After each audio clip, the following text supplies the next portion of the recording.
Welcome to Sesa Suban, Sacred Conversations in Ancestral Transition and Spiritual Evolution. I am Mama Tyrion. I am an intuitive death doula, which means that I am training myself in Okay. this process of finding joy and love and celebration, bliss and euphoria in death.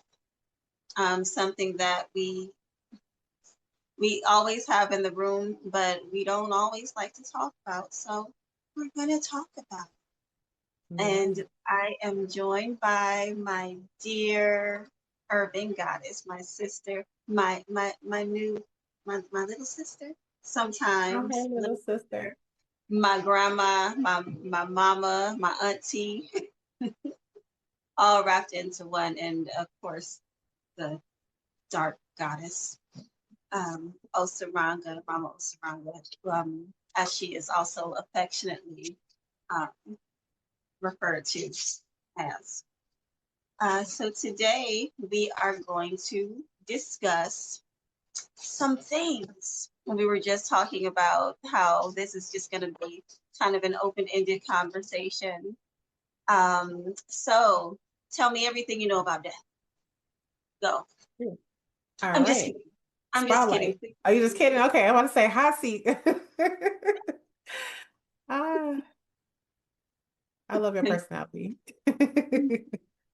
So, we got a chance to meet. We met in person. Like I'd heard about you always. Anytime it came to dealing with ancestral relationships, Mm. I was told, particularly by Mama Ayana Eve, that, oh, do you know Osaranga? Because she can just kind of bridge the gap when it comes to those conversations about our ancestors. Like we were searching for something a little bit deeper when it comes to those who have crossed over. She is the lady, and this is coming from the high crone herself. So Wow. of course I had to pay attention. And so when I finally met you, we were both like in the third trimester, right? Mm-hmm. I think so. We were both, I We had were. to be the third trimester, and we had we were there at the Entheogenic conference, and we talked about this T-shirt that said, don't swallow watermelon seeds." And I It was was like, "You so gotta get cute. that shirt." I needed that shirt. That shirt was so cute. Yeah, I was like, "You gotta get that shirt. You still have time." And by the way, you did. You had the most beautiful photos.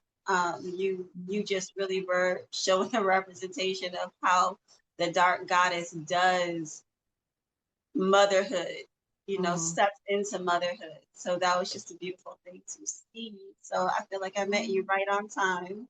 Yes, oh, that's beautiful. Thank you. So tell us a little bit about yourself, your journey. Okay, well, as she said, I am Osaranga, also known as Mama Osa, and most commonly known as Urban Goddess. So I do spiritual guidance readings. I tap into the ancestors, and I do bridge. I call myself a gatekeeper in many ways, but I'm pretty much the bridge between the physical and the spiritual realm. So whether that is through spiritual evolution and your personal evolution within spirit, um, whether that is through birth work, as I'm also an intuitive doula. So I serve at that gateway as well. And yeah, and I just like to I serve at the gates, like that's my thing. So I'm here to help and assist people with finding clarity, with finding peace and understanding as they navigate these waters. You absolutely do serve at the gate, and just on a, I don't want to say a higher level, but very, very deeply. Um, we use the term gatekeeper, which has turned into, it has a different meaning in some contexts, but as Yeah. a gatekeeper, you're a person dealing with entheogens who watches over people who are traveling as they're traveling. Yes. But it's so much more than, you know, getting them to the bathroom and making sure that they are physically taken care of, but you get on in there with them in that journey. And like a doula, doula is the best word we have for it. You help to Yes. birth them through that process. Wherever there's death, there is birth. And there has to be, if you're going to have an effective experience, an ego death. So Yes. you're right there for that rebirthing. And that is, it really makes a difference in that experience. You can't just be jumping out there all willy-nilly. You need a good gatekeeper, Yes. like Mama Osa. And you do have those services, and we'll either talk about that during this time, or just make sure that all of your information is down there in the description with the rest of your information. So I have lost my page, but what I do It's remember is I wanted to ask you, what does it mean to have to crack eggs? What does that metaphor mean to you? Oh, to have to crack eggs.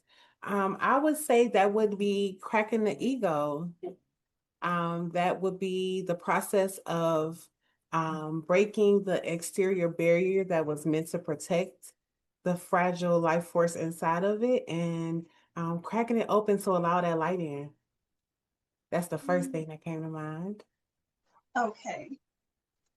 There's a an adage about you have to crack a few eggs to make omelets. Mm, Cracking the egg is inherently destructive, right? mm, Like you could just crack the egg and keep it moving and you just have a cracked egg. So just that part of it feels like a loss. But out of that, and I don't even, because I can't find the page where I wrote the question, there was a reason why I mhm. wanted to ask you specifically about cracked eggs. And I think it was us creating grief out of an experience that is meant for growth. Okay. I, Um, I remember in a reading, you said that that was something uh, that one of my experiences that I had. It was an experience of cracking an egg. It was a devastating experience, but mm, out of it, the whole purpose was to create something new, mm. have a new beginning. And I'm still looking for that page. Here that I can Okay. But find yeah, it. I love that definition of it. Because yeah, it's like you're transferring the energy from one state to another. So I can completely see that, to create something, I don't know if I should say better, but just something different, a different form of that same energy, you know. Mhm. Okay, and now I found it. So I wanted to ask you, what is the cost of growth versus what is the cost of stagnancy? Hmm. Whoa. Well, I could definitely say the last 3 years I have been teetering in between both, right? And it just was a process of becoming and of motherhood, but um the cost of growth is new levels, new experiences, um, and a deeper understanding of self, a knowing of self. Um, the cost of stagnancy is no growth, and it can feel like chaos, and it can feel like um what word? I'm sorry, my baby is a little busy over here, so give me a second. Can you have a seat, please, beautiful? Okay, thank you. Okay. I'm eating food. Okay. So, okay, have a seat though. Okay. So, yeah, and another Cost of stagnancy, oh, I would just say like not being able to embrace your new life. You know, if you're stagnant, there's no room for growth. So you really miss out on everything that you can become. Yeah, Yeah. it's like it's a waste, and it's an invitation for just withering away. Um, like I don't know if you had that poem in high school, Harlem. What happens to a dream deferred? Does it dry up like a raisin in the sun, or fester like a sore and then run? You know, a dream deferred. That's the thing that we need to be afraid of. You Yeah. know, Yeah. before, more so than our fear of, as you say, jumping off the porch. Yes. The stagnancy is so much worse of fate And than anything that we can fear. yeah. That could cause us to choose delayed action or inaction. So yeah, Yeah. I appreciate that. So we can't be afraid to break those eggs.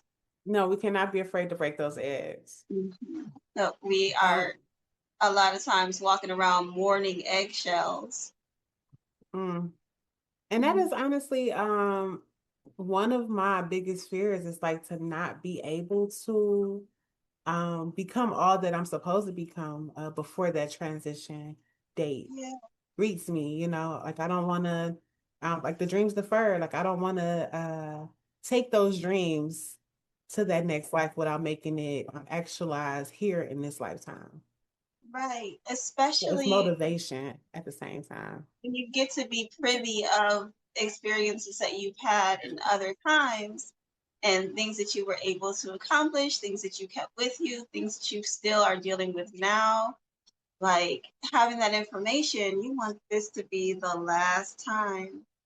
And I think that's the key to having the optimal, being in that optimal experience, the optimal timeline. Yes.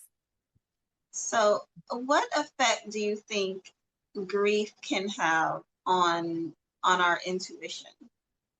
Oh, that's a real good question. Um, I believe that grief can actually block your intuition to a degree.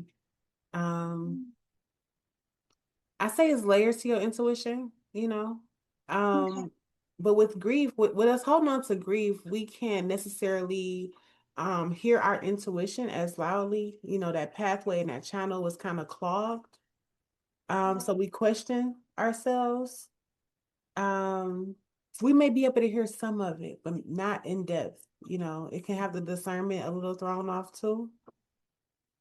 And Mm, I've experienced that dealing with grief in the past. So, yeah, that's a really good question. But it's like after I went through the process of healing and facing the grief and facing the concept of death and understanding that, this death isn't it's not a destination per se. It's just a pathway or okay. a bridge. Yeah. But the spirit still lives on. Um, so it wasn't until I fully embraced that and then went and got into my path of tapping into the ancestral realm that my intuition opened up a lot more. So yeah, And that was with tapping into the ancestral realm. yes. So, what was your programming early on? Not too early, because if it's early enough, then you know everything. So, after you maybe forgot a few things about reality, what was your early programming like when it comes to death? When it comes to death, so I'm I want to say that you're speaking about like childhood programming, possibly, or are we speaking about Childhood, not too early in childhood, because children know everything. yeah. Maybe. Okay, well, I guess before my awakening, um the way I looked at death then was it was still very fear-based. I grew up deeply in the church. As I would say then, like I was a radical for Christ, so I was in church like 4 days a week. every Wednesday for Bible study, every Friday for youth ministry. Some Saturdays, depending on if it was a program going on, and for sure on Sunday, and maybe revival Sunday evening. But my grandmother was a deaconess, and we just grew up heavy in the church. So I looked at it as either, this is a bridge at that time to either heaven or hell. So, you got to live right, or, um, death could come at any hour. So if you're not living the righteous path or the way that the Bible deems the righteous path to look, Mhm. um, that, yeah, you could go somewhere and suffer, for all of eternity. So I did have that fear base. Yeah, and then upon, after awakening, it's like, your mind expands more. You see, really it's the states of consciousness versus actual destinations. So it was a whole process of unlearning to relearn. But yeah, I was indoctrinated with fear of death and that being the end all. When was the last time you can remember noticing within your consciousness remnants of that programming? Oh, so remnants of that programming. Hmm, that Take your is a time. good one. I mean, because I feel like remnants still kind of what was existing, although I had the basic of the idea of it open. But I would say maybe like 2014 when my cousin transitioned. I was still dealing with fear then. But I wasn't understanding why I was still feeling his energy around me. And I mourned, like I took that death so hard. I mean, like I wouldn't leave my room. I couldn't get out of bed. I couldn't do anything, and I really was stricken by grief. Um, but then I would hear like paranormal things happening in my apartment, and something just told me it was him. So in that space of feeling fearful and alone, I would talk out loud to him, and that's how that connection started, which is ultimately what opened me up to doing what I'm doing now. Um, yeah, he was that segue for me. So, but at that time, I still had remnants. I still had questions, and I had to find an answer to those questions. I couldn't just settle for what most Christian churches would teach us. Don't ask or question the Lord, or um, no, I needed answers. My critical thinking turned on, and it's like, okay, nope, I'm gonna keep going until I find answers. And I literally went through a whole like decoding the Bible process. Yeah, and that was just like it was a big turning point for me. But Your cousin. yeah, What's your cousin's name? his name is Demetrius. We call him Michi. Demet- Yes, Demetrius yeah. So we call him Michi. Michi. Yeah, You have to. yeah. Ashe. I say. Demetrius came and got you. He came and got me all the way together. And when I say we were like Wow. this, inseparable our whole life. So that did not shift after his Mm, transition. that is so And I'm beautiful. getting chills now just talking about it. Yeah.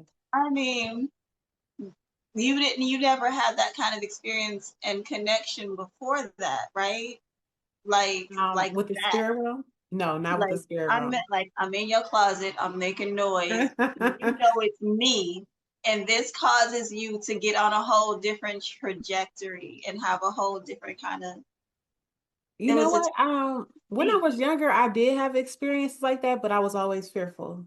So I would Mm-hmm. quickly put my cover over my head or start praying or say, Uh-huh. no, no, no, I'm not. And you know what? I just got a memory. I remember my grandmother told me, if spirits come around and you're not ready, just tell them I'm not ready and they will honor that. So I'd be like, I don't want to see you. I'm not ready. And, it will stop. But I noticed that that's also how I shut my gifts off as Yeah. well. So my cousin made it playful and easy for me to be open to that energy. Yeah, it was love. Yeah, it was pure love indeed. Yeah. Yeah. That's what I always get this phrase from Mama Ngia popping into my head. She says, love remains. And that has just been the truest and deepest thing that I have ever learned Mm, about transition. Like, yeah, there's nothing else but yeah. love is everything.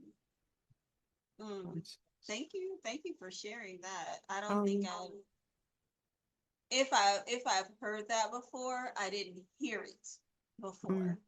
mm, So appreciate it no from problem. intuition. So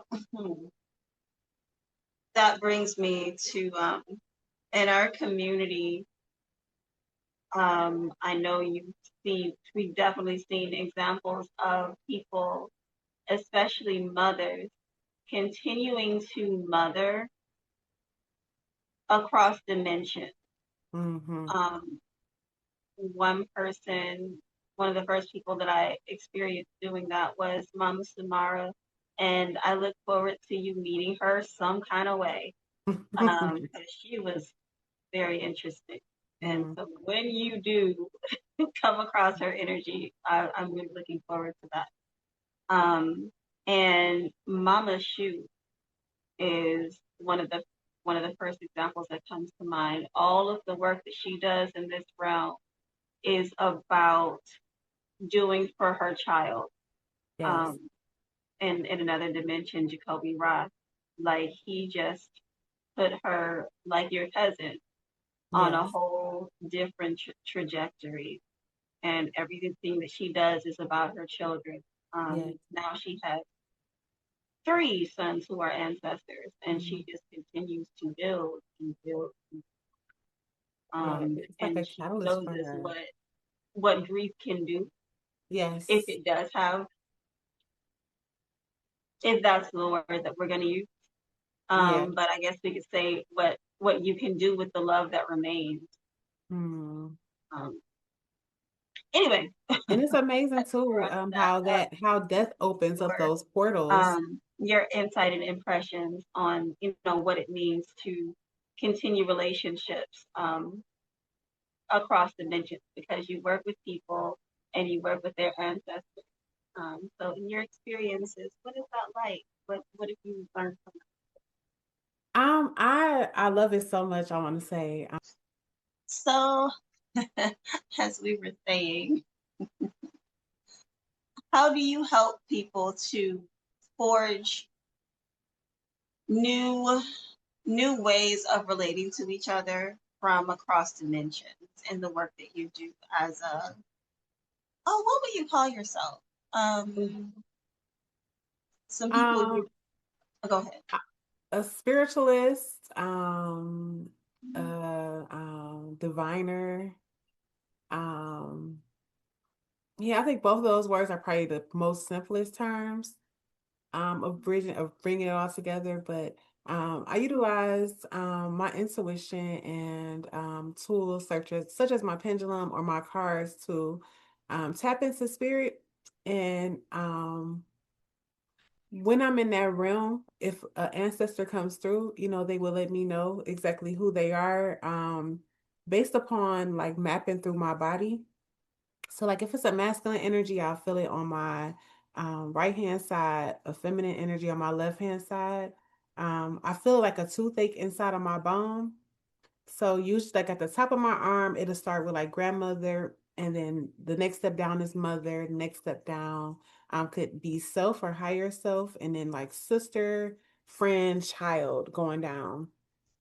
If the child, or if it's a energy that has not came into this world yet, I will feel it on the front of my arm.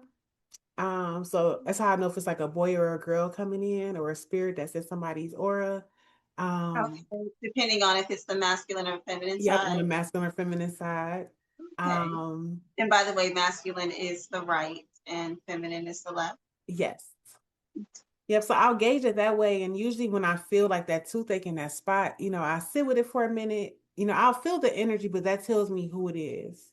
Um, and then, I'll announce that to the person, okay, like I'm feeling, like a grandmother energy. I utilize my pendulum to see if it's whether it's maternal or paternal side, to give them that definite energy or answer. But once I make that connection, I'll see what message they have. Either I'll get a download of a message, or they'll send me to the cards to pull the message out. So I'll relay that message to them, and then um, pretty much if they come through during a session, I'm going to give the person I'm sitting with the tools to be able to tap in on their own. So I'll see if that person has an altar already set up. And if not, I'll instruct them to just, use a picture, an obituary, or if you don't have neither, you could just write their name on a sheet of paper, light a white candle for the ancestors, and a bowl or a glass of water as a channel for spirit to communicate. And just give the instructions on how to talk to them, just like how me and you are talking right now, or how you would talk to that person as if they were still here. You just have a regular conversation from your heart. And that's the true connection to the divine, is speaking through the heart. So yeah, I will instruct you to tap in on your own and to develop your own connection with your spirit realm. And from there, your spirits will guide you into what you are supposed to become, or to unlock whatever gifts you are supposed to unlock. Um, but yeah, I'm just here to help you to see yourself and to rise higher as yourself. With the work and the assistance of your spirit team and ancestors. Remember you having a pretty specific setup, very simple and direct. Mhm. Like the point is to create this portal to communicate with this person, just a particular person.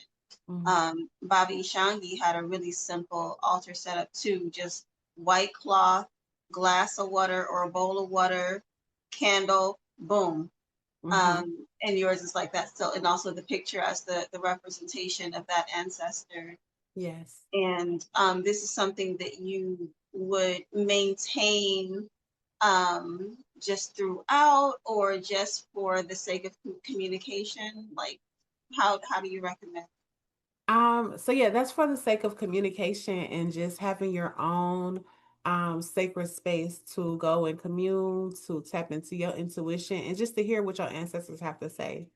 So yeah, that's the basic setup. I mean, but as you'll go on, like your ancestors will tell you if they want a certain food, or if they want their watch there, or if they want a shot of whiskey. Or you might just start thinking about tobacco smoke, and it's like, okay, like my ancestors are asking for this.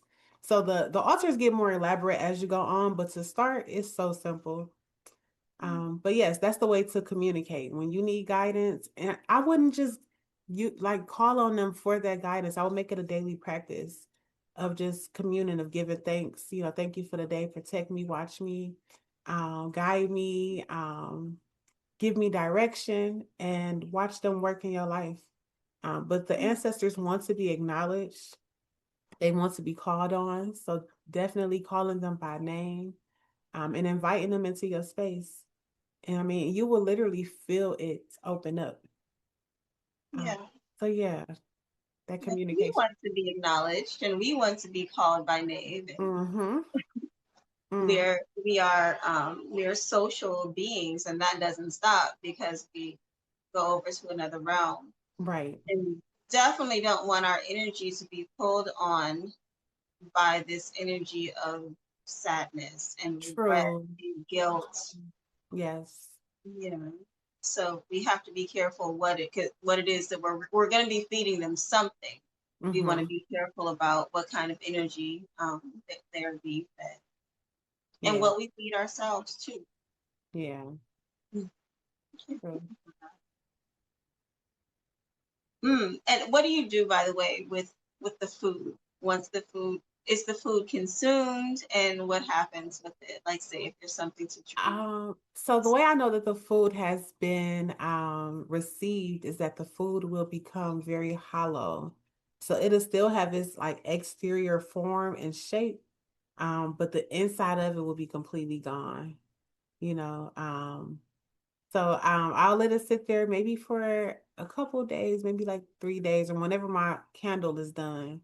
And I just dispose of it based off where I'm at. I used to take it and bury it like by a tree in a park, but I'm a little further out in the suburbs now. So I asked Spirit, was it okay to just dispose of it? And that's what I did. But honestly, whatever step I take, I'm communing with Spirit and just making sure that it's okay, you know. Staying open, paying attention. Hmm. I have heard it said that, and we are jumping around a bit, but when a child makes their transition, um,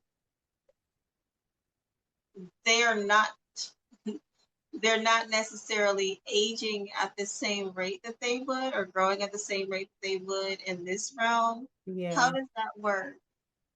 So the pattern I've noticed is that most children, especially if they transition after birth or within the first year, um, or even beyond, but most of the ones that the babies I've sat with transition before a year of age.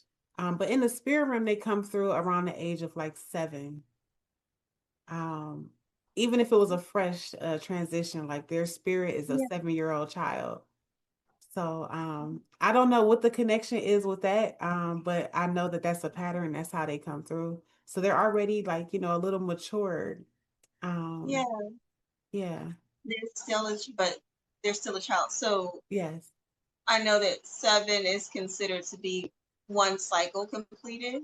mm, Um, Maybe that has something to do with it.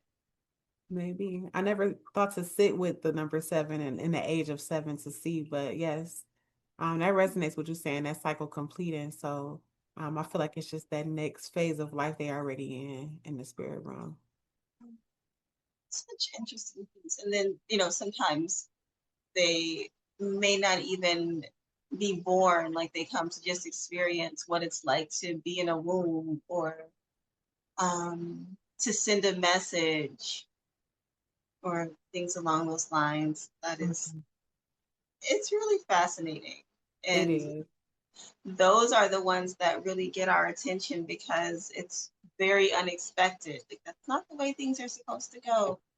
Yeah, Almost absurd, really. yeah. So you also have been doing training as a doula and attending births. So this is on the other end of the spectrum where you're helping to welcome in ancestors who are returning. Yes. So what does that feel like in contrast, or is there a contrast? Is it Um, very similar? it's not it's actually the same portal. So, I love again that work because in that space, it's a ceremony, we call it the ancestors in that space. The ancestors fill the room literally. You'll feel it just so crowded in that moment. Um, but they're celebrating as the life is coming in, you're feeling the energy as well. And it's like they come in and they usher that child in.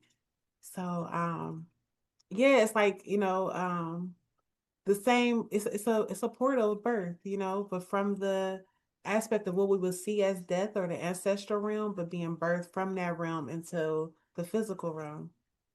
So it's a big grand party, but they are very much so present and active, like all hands be on deck.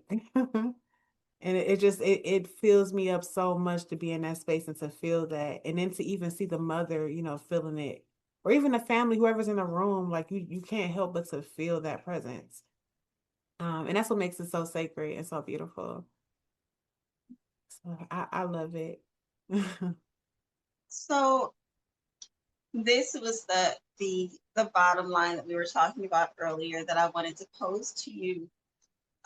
What do you think of the idea of transforming the way that we deal with death in such a way that there's nothing left in it but joy and bliss and happiness, and it just seems so far away? We want to take the suffering out of it. in order to also take the suffering out of birth at the other end of the spectrum. Mm. These are two things that we sort of artificially assign suffering to. Like Mm. you were talking about the thorns, the crown of thorns, Crown of thorns, yes. just for the sake of suffering. Mm. As I understand, it doesn't belong there, but we're assigning these emotions, these feelings to something that could be at least neutral, um, if not just absolutely joyful. Um, so yes, it is truly I feel like that bliss, that joy, that celebration, again, it's still that same portal. So death being a portal as well, which is like a birth portal into another realm, another reality. Um, and the same with birth, it's really, I guess, to break it on down, it's like fully being connected with the spirit realm, you know. Yeah.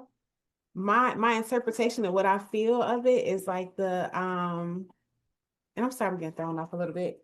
Um but it's coming from that same realm, you know what I'm saying? And like I guess that realm to me just feels like celebration. It's full of love, it's full of light, it's full of support. Um so instead of like fearing death, we embrace it because we know that this person is going into not yet, baby. Okay, be quiet, okay. Um, this person is not, leaving us, but they're going into their highest version of their self. They're able to go into a realm where they can show up for us way better than they could here in the physical.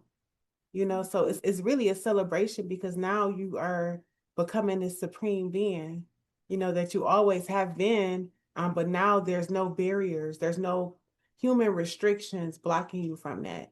And I believe that that's something to celebrate, you know. And then with birth, I hate that they have us fearing it as much.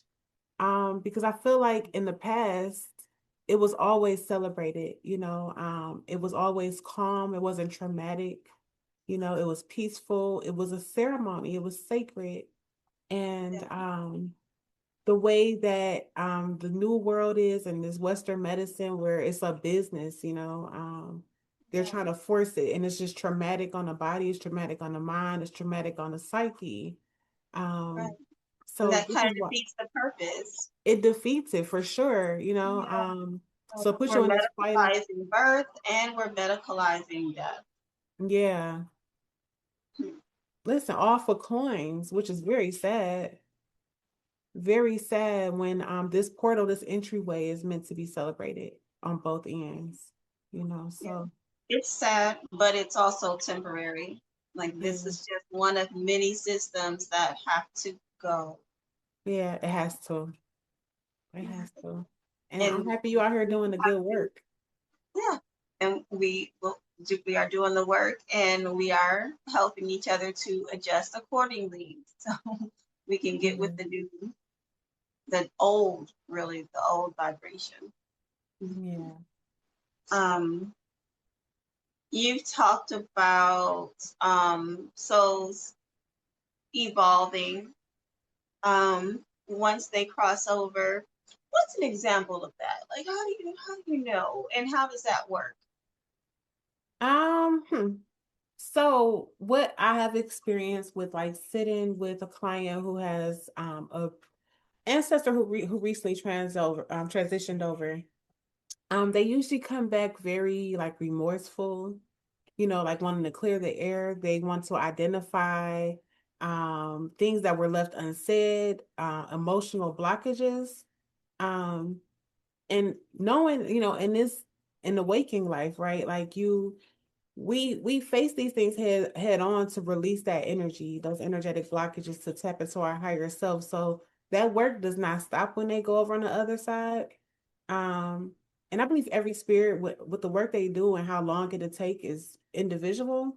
But it's like they go through this like earth school where they release everything that this physical human life taught them to embrace the fullness of who they have always been.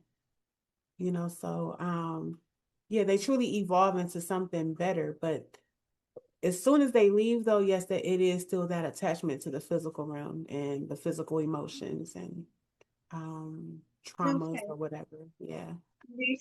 I guess the time period would maybe depend on the person. Mm. Sometimes we say, like in the Akan tradition, it's a 40-day period Mm-hmm. when the soul is traveling before they're ready to be officially considered an ancestor and to be venerated. Um, but I imagine that it can be, the time is an illusion anyway, but it can vary depending on what the experience is.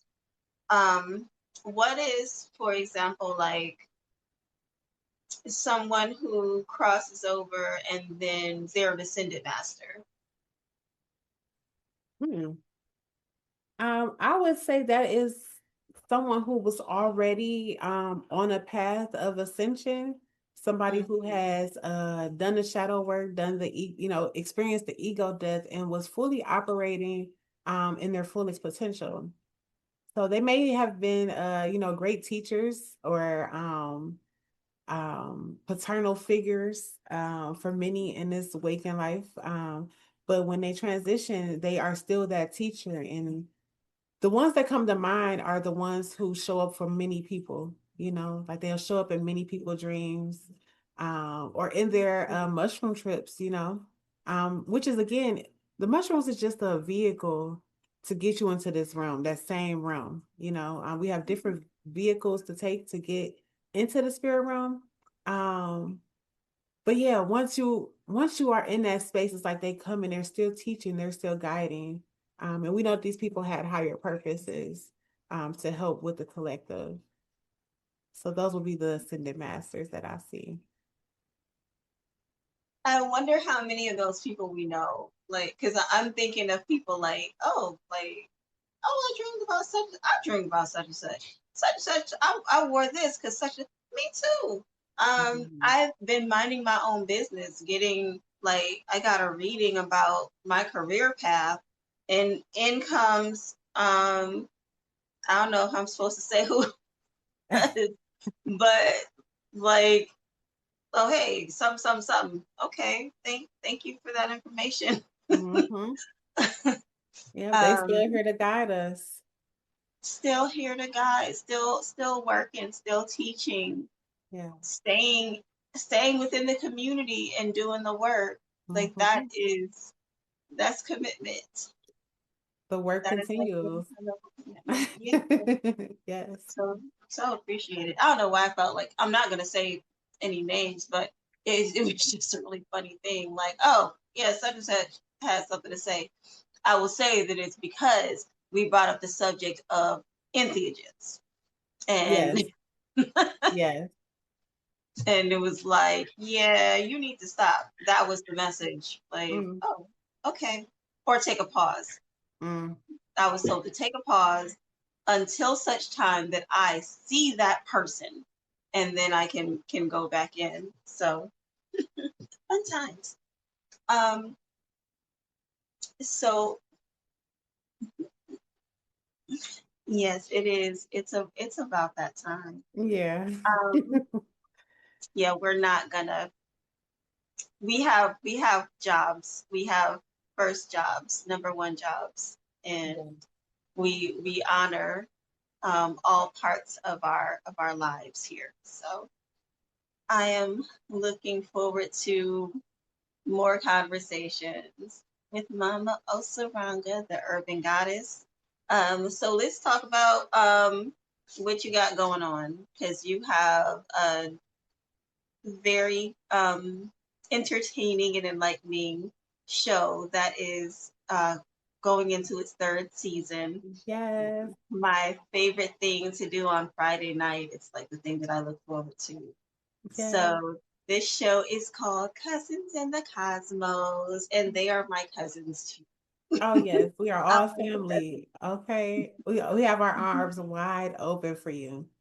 Yeah. But yes, I'm a host with my cousin Marcus. We host a podcast called Cousins in the Cosmos, where we talk about our spiritual gifts, which came from our family. So my family is gifted. We all have different gifts, but all have gifts.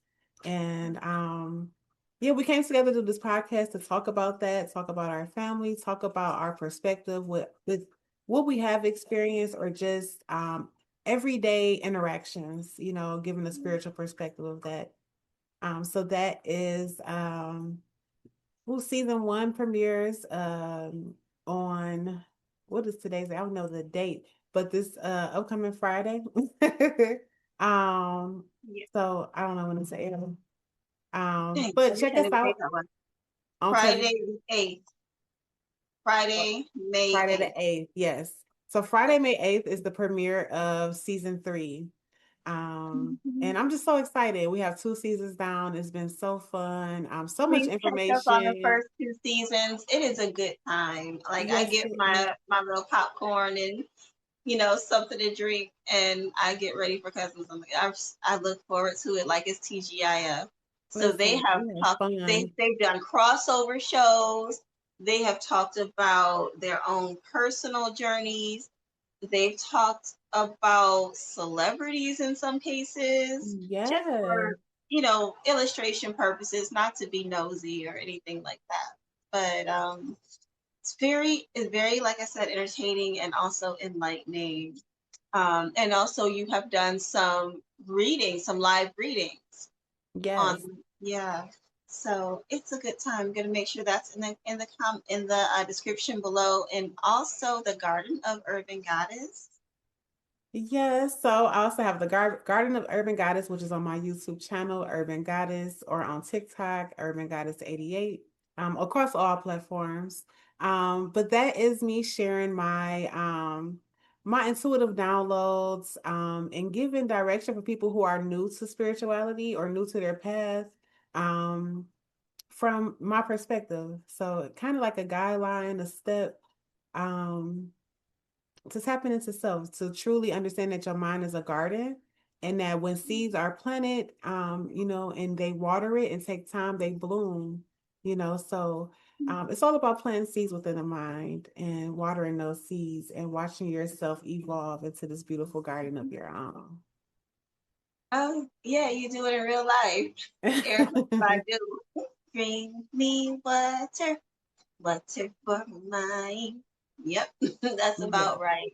So you also do the intuitive readings, the the I'm sorry, I'm always talking about it, but I can't say it. The shamanic Reiki, which I Yes. always say, this is not your auntie's Reiki practitioner. Like this is Yes. completely on a whole nother level. It is a Uh, completely different experience. yeah. But the ancestors assist me with that as well. So it's all spirit led. The ancestors will come through during your session. And possibly, even unlocking like soul retrieval, elements of yourself that may have been buried. Even past life cells will come out during your Reiki session. So I entitled a shamanic Reiki session because it's very shamanic, but it's not your average Reiki session. No, So it's not even definitely, recognizable. it's an experience. It's so different. But yeah, I just It's stay in the flow. So I'm honored to know you and to be able to experience some of these things that you are offering, and know that you have so much more coming down the pipeline. It's so exciting and thrilling to know you, Oh, and and I look likewise. so looking forward to our future conversations, like coming up probably pretty soon actually. So let's consider this part Indeed. one. Indeed. And definitely Uh, check out Mama Terry. She will be on Cousins in the Cosmos in the yes, future. We have an episode just for her. So yeah. nice. We doing the good work. Mm-hmm. I Yeah, say. Well, sure. Asante Sana, I have not come up with a closing for my show. There's nothing that I say to end it. So go get that baby. Yes. Peace and blessings to all. Much love. And thank you for having me on your show. Asante Sana. Mama Osaranga. Yes. We in our community, all adults are called Mama or Baba, and that is because we are all the children are ours. All the children belong to all of us. We share Yeah. them Yes. collectively. Um, and in addition to those children, you also have one of your own. You are in the very early part of your motherhood journey, which did start after your, what would you call it, an awakening or this this part of your journey. Yes. Um, how how did becoming a mother to the beautiful Egypt, how did becoming her mama um, impact the way that you intuit, the way that you conduct yourself as a spiritual uh, I'm looking for words for things that don't really have words. How did that affect your evolution? Um, well, I would definitely say that it was a journey coming out of this. Like you said, I was already on my path and doing a healing work before she came about. And when I became pregnant with her, when I say my spiritual gifts opened up so like deeply, um, yeah, it was intense but clear, you know. So like you really can like to experience how a woman becomes a portal, you know, a vessel when she's pregnant, like um it was just so open. And when I say my gifts, the way I would channel the ancestors that were coming through, it was plentiful. um so, you know, after having her, it took me through a process of learning self again, though, because not only did I birth a baby, but I birthed the mother. And although I was called a mother or a grandmother before then, and people been calling me grandma since I was young, you know. But to have my own and to fully be initiated into motherhood, I had to learn how to navigate those waters and still nurture her while developing a greater sense of empathy for my clients and nurturing them through their processes too. So it was very beautiful, but it's amazing how the line connects through every aspect of my life, you know, making that full circle of completion. So yeah. I love that. Interestingly, when you I was like, why this? The And shark. then you talked about navigating the waters. And Um, they do that. they Interesting. they kind of have to. I don't know a lot about sharks, but I know they have to keep on moving. Yeah.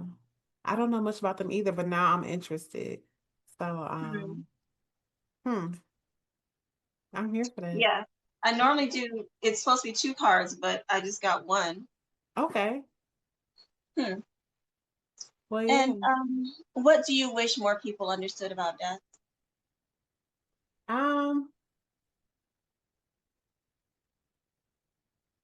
I just wish that people understood it as being an opportunity to have more support on the other side. You know, so not something to mourn, but something to um incorporate in your path moving forward, you know, because now you have this person or these people here to assist you and guide you, you know. So I think that brings like the greatest joy because they'll never leave your side and they're always there. All you got to do is call their name, and that brings a great deal of peace. And that is perfect. I love it. Thank you. Yeah. No problem. Mama Osaranga, thank you so much for joining us at Sesa Suban Sacred Conversations. Yes. And we look forward to speaking with you again soon in about a week. So I'll see y'all again soon. Asante sana. Much Peace love. and I love love. you. Yes.